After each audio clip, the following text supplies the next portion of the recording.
As long as occupation is allowed to persist and brutal war crimes and crimes against humanity are encouraged with absolute impunity, there would be no end for atrocities perpetrated therein.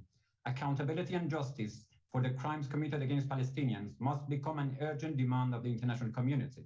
The Israeli enablers, including those providing military, material, and political support, that are either equating innocent victims with I'm perpetrators. sorry, Your Excellency, to interrupt you, but there is a point of order by Israel. I give the floor to the distinguished representative of Israel.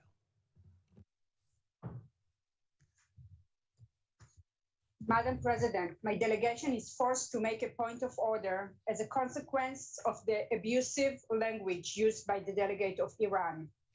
The State of Israel is a recognized UN member state, and as such, we request you to direct a speaker to refer to Israel in accordance with the proper UN terminology and with the respect that a member state deserves, or to stop him to continue speaking. Thank you. Madam President, may I continue?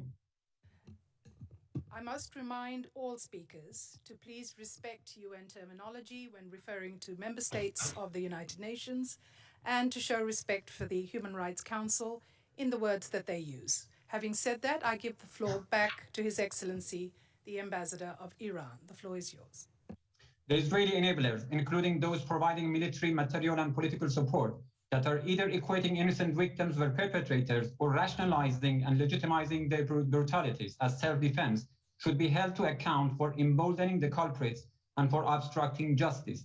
The narrative that equalizes victims and aggressors are legally baseless and morally inhuman. The human rights mechanisms, and certainly this Council, must act responsibly and effectively to end the continuing killing and maiming of innocent civilians. The Council should not let lawlessness, brutality, and systematic violation of international law be normalized. The importance of Agenda Item 7 is evident more than ever. The only sustainable solution to relieve the whole world of this stigma is to accord Palestine its right to self-determination by holding of a referendum among all residents of Palestine, including displaced Palestinians and refugees. Thank you. Thank you, and I give the floor to Colombia for a video statement. Gracias, señora Presidenta. Thank you, President. Colombia welcomes the ceasefire announced on 20th of May by the office of the Israeli Prime Minister Benjamin Netanyahu. Colombia regrets the loss of life and expresses solidarity with all of the victims of the situation provoked by the terrorist attacks on Israel. The promotion and protection of human rights requires that the international community and this Council strongly condemn acts of terrorism, those who plan them and carry them out, those who give refuge to the planners and support and finance them. Silence in the face of terrorist groups gives them impunity, which is unacceptable and which risks the human rights of the population. Colombia expresses the hope that the ceasefire will reduce tensions and protect the security, lives, and basic rights of the Israeli population and the Palestinian population. Thank you. Thank you, and I give the floor to Botswana for a video statement. Madam President, Botswana wishes to express grave concern at the escalation in violence that occurred in recent weeks in Israel and the Gaza Strip, which resulted in the deaths of innocent civilians, including women and children. We are furthermore concerned at the destruction of property in both Israel and the Gaza Strip, as well as the resultant deep sense of insecurity visited on civilian populations. Botswana welcomes the ceasefire of 21st May 2021 and hopes that it will hold, and indeed pave the way towards constructive engagement in pursuit of lasting peace. We further wish to express our appreciation for the regional and global efforts made towards de-escalation, as well as the efforts, including those coordinated by the United Nations, to address the humanitarian situation. In conclusion, Botswana calls on all parties to abide by their obligations under international humanitarian and human rights law, as well as the applicable resolutions of the Security Council, the General Assembly, and the Human Rights Council. Botswana reiterates that lasting peace will be achieved through negotiations in pursuit of mutually beneficial outcomes, and we thus support all efforts geared towards resumption of a comprehensive peace process for the benefit of the Israeli and Palestinian people. I thank you, Madam President. Thank you. I give the floor to New Zealand for a video statement. Madam President, Aotearoa New Zealand welcomes the announcement that the parties have agreed to a ceasefire. Full implementation of this agreement will be vital in the coming days and weeks. We are appalled by the civilian death toll and large number of casualties, particularly children, as a result of the conflict. As we did in 2018 at the last special session on this matter, we again call for an independent, impartial and transparent investigation into allegations of violations of international human rights law and international humanitarian law. Madam President, the status quo remains untenable. The ceasefire presents an opportunity for the parties to relaunch a genuine political process towards a negotiated two-state solution to the Israeli-Palestinian conflict. We urge them to take this opportunity. We stand ready to assist in any constructive way we can to support these efforts. Thank you, Madam President. Thank you. I give the floor to Luxembourg for a video statement. Madam President, Luxembourg expresses its deepest condolences to the families and the loved ones of the victims of the recent escalation in violence in Israel and the occupied Palestinian territories. We condemn the rockets fired by Hamas and other terrorist groups against Israel. Israel has the right to defend itself, but Israel must do so within the strict confines of international humanitarian law and the principle of proportionality. The bombing of civilian infrastructure in Gaza, which have led to the death of many civilians, including at least 66 children, cannot be justified. Luxembourg supports the appeal of UNICEF to protect children. Luxembourg also supports efforts to put an end to impunity of human rights violations and violations of international humanitarian law in the occupied Palestinian territories. The two-state solutions on the basis of the 1967 borders with East Jerusalem as a capital for Israel and Palestine is systematically challenged by Israel's settlement policy, as well as its demolitions and forced displacements. We hope that the ceasefire will make it possible to prepare the ground for the resumption of talks to settle the conflict. Henceforth, we must focus on the rights of Palestinians, and we must tackle the structural inequality between Israelis and Palestinians. Thank you. Thank you. I give the floor to Guyana for a video statement. Thank you, Madam President. My delegation takes the floor this morning to register government's position on the grave human rights situation evolving as a result of the Israeli-Palestinian conflict. The government of the Cooperative Republic of Guyana noted with growing alarm and concern the escalating violence between Israel and Palestine, which resulted in the senseless loss of lives, the destruction of property, the displacement of persons, and a further setback in the Middle East. The government of Guyana condemns all acts of violence and finds repugnant the invasion of the Al-Aqsa Mosque. We hold sacred and worthy of respect places of worship of all religious faith. The government of Guyana implores all parties to apply restraint and adhere to the ceasefire in order to secure reconciliation between the two sides. In closing, Madam President, my delegation stresses that constructive dialogue between Israeli and Palestinian authorities is pivotal to advancing the peace process and to the realization of the two-state solution as a legitimate end to the Israeli-Palestinian conflict. I thank you. Thank you. I give the floor to the United Arab Emirates for a video statement.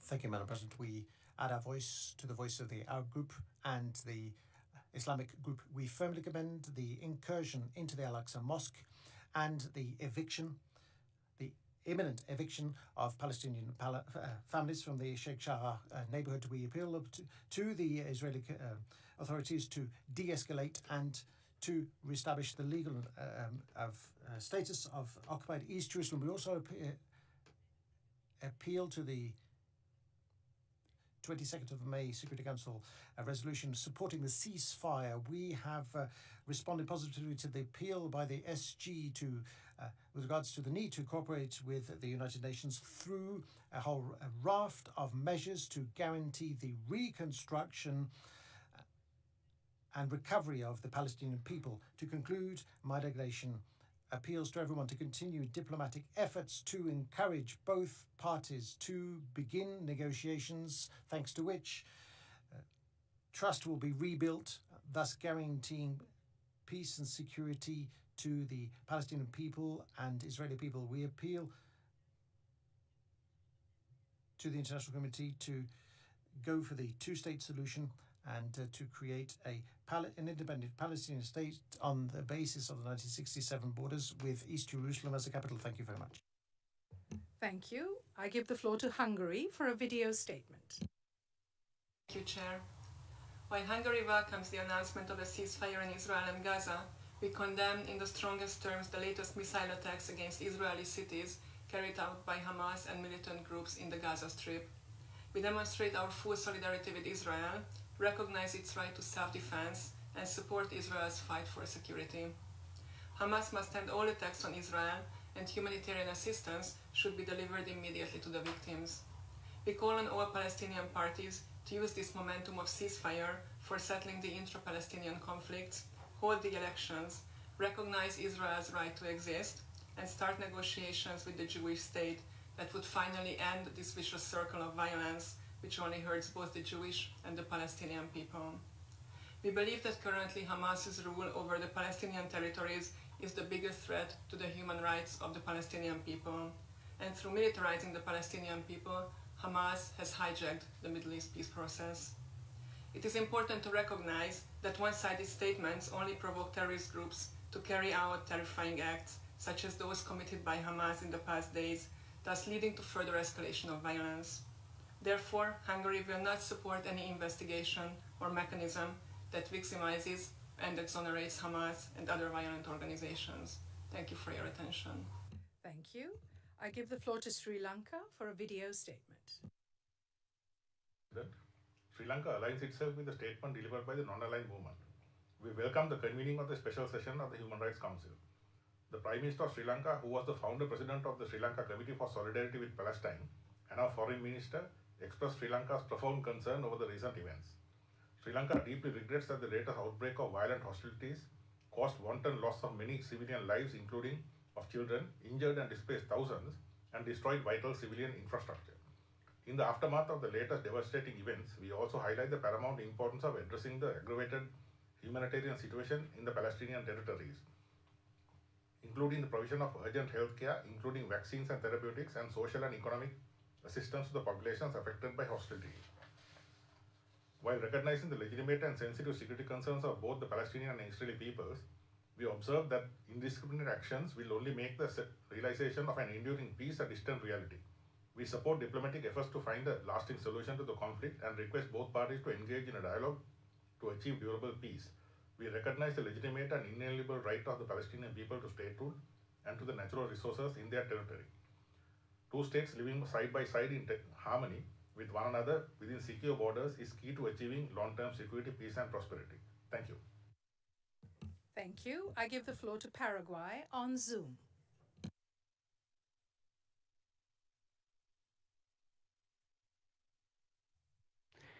Madam President, Paraguay reiterates its appeal to the parties to put an end to the violence in Palestine and in Israel and to come back to the dialogue. We express our solidarity with the victims and our concern about the precarious situation of the civilian population and particularly the pain and suffering of thousands of families, women and innocent children. We deplore the fact that the debates in the Security Council have been unfruitful so far in the light of the Security Council's influence and responsibility in guaranteeing global peace and security. International human rights and humanitarian law must be respected by all parties in the conflict. The Human Rights Council must fulfill its mandate to document and report on the human rights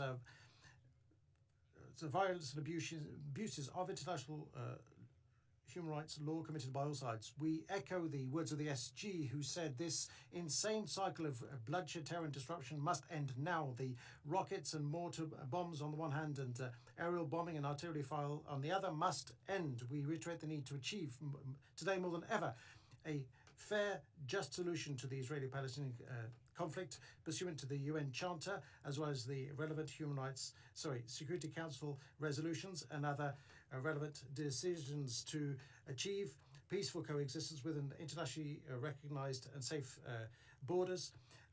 Only dialogue and direct good faith negotiation between the parties will lead to definitive, just and lasting peace. Thank you. Thank you. I give the floor to Switzerland for a video statement. Madame la Présidente, la Suisse... Madam President, Switzerland welcomes the ceasefire. The Israeli-Palestinian civilian populations have suffered from the violence. The dynamics have changed. We appeal for a credible process to resolve conflict. Switzerland reiterates its appeal to all parties involved to respect international law, especially humanitarian law and human rights law, and to cease any unilateral measures, promote preventing the fulfillment of Resolution 2334 of the Security Council.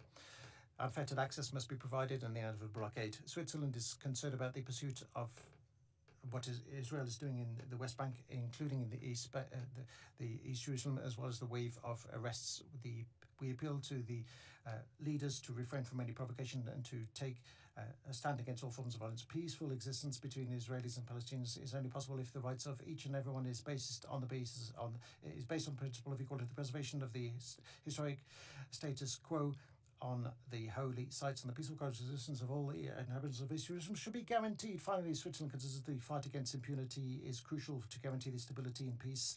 Only a negotiated solution to two states pursuant to international law and pursuant to the internationally agreed parameters, including the resolutions of the Security Council, can lead to a peaceful solution. Thank you. Thank you. And I give the floor to Angola for a video statement. Thank you, Madam President. Angola aligns itself with statement by the Africa Group. The Human Rights Council could not be indifferent to the dire human rights situation in the occupied Palestinian territory, including East Jerusalem. Angola takes note with sadness of all the violations of international human rights and international humanitarian law that has been reported to be occurring in occupied Palestinian territory, including East Jerusalem, since the recent unprecedented escalation of violence. Angola reiterates its support to the struggle of the people of Palestine to realize their right to self-determination, as well as all human rights, including political, economic, social, and cultural rights, as enshrined in the Universal Declaration of Human Rights and in all relevant international human rights instruments. As we reiterate the principle of two-state solution as the only way for a lasting peace solution in the region, Angola is firmly convinced that only through a peaceful and inclusive dialogue between the parties concerned will peace and stability be achieved. Angola supports the call for an immediate end of all forms of violence, as well as appeals to all stakeholders, directly or indirectly involved, to reduce every effort in order to allow a constructive and open dialogue to properly address the critical situation. I thank you, Madam President. Thank you. And we will now turn to our list of speakers for non-government organizations, and I give the floor to the International Commission of Jurists. Madam President, May 2021 has witnessed the commission of serious crimes under international law by Israel in occupied East Jerusalem and the West Bank, and by Israel and Palestinian armed groups in the context of the recent round of hostilities in the Gaza Strip. As in the past, the conflict exacted a heavy toll on civilians taking no part in hostilities, including more than 65 slain Palestinian children. Unlike the past, those responsible must be held criminally accountable for these crimes. The ICJ calls on the Council to establish a commission of inquiry to investigate serious violations of international humanitarian law and international human rights law committed by all parties, with a view to establishing the facts, documenting and reporting on alleged violations and abuses of international humanitarian law and international human rights law, collecting and preserving evidence of crimes under international law committed in the West Bank, including East Jerusalem, Israel, and in the context of the Gaza hostilities, and identifying all those responsible for such crimes. This Council should call on all states to cooperate with the ongoing investigation of the ICC. All states and any mechanisms of this Council should cooperate and share relevant information with the Commission of Inquiry. I thank you. Thank you, and I give the floor to the European Union of Jewish Students. President, in the last 2 weeks, we have seen an explosion of anti-Semitism. Anti-Semitic incidents increased in the UK by 500%. Across Europe, including in Bonn, Münster, Ceuta and Norwich, houses of worship were attacked. In Gelsenkirchen, demonstrators shouted "Fuck the Jews" in front of a synagogue. In Vienna, Berlin, Brussels and London, anti-Semitic demonstrations distorted the Holocaust, called for the mass murder of Jews and glorified terror organizations. An anti-Semitic motorcade went through the streets of London, shouting "Fuck the Jews" and raped their daughters. And in America, anti-Semitic mobs chase and beat Jews. Madam President, make no mistake, these are not random occurrences, but the result of the ongoing anti-Semitic vilification of Israel. By obsessive focus on Israel, the Human Rights Council fuels the anti-Semitic discourse leading to attacks against Jews. People listen to this council, egregiously and systematically portraying Israel as a genocidal human rights abuser, worse than any other country on earth according to this council, leads people to act against the Jewish state and against Jews around the world. So instead of speaking out on human rights violations, this council once again provides cover to anti-Semites. Madam President, this cannot continue. Today, we call on this council to stop singling out Israel. We call on this council to stop enabling anti-Semitism, so Jews around the world can be safe. Thank you. Thank you. And I give the floor to Human Rights Watch. Once again, this council gathers to address the latest cycle of violence in Israel and the OPT. Hundreds of Palestinians killed in Israeli airstrikes, at least a dozen civilians in Israel killed by indiscriminate Hamas rocket attacks, the worsening of the humanitarian crisis in Gaza. We have been here before, and we will be here again unless 3 things change. First, address root causes.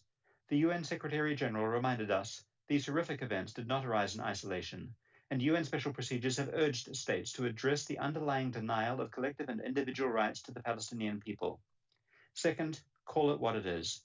For decades, Israeli authorities have imposed systematic repression in the OPT, including unrelenting land grabs, home demolitions, unchecked settlement expansion, all as part of a policy to maintain the domination of one racial group over another. That's apartheid and persecution, and they're crimes against humanity. Third, end impunity.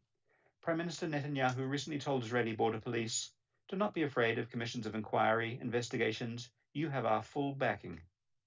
Israeli authorities have no incentive to exercise restraint or dismantle the structures of apartheid and persecution as long as they know that their Western enablers will shield them from consequence. This council today needs to create a standing mechanism to advance accountability and address root causes. It's time to face the reality unfolding before our eyes. When it comes to ending the crimes of apartheid and persecution, there are no bystanders.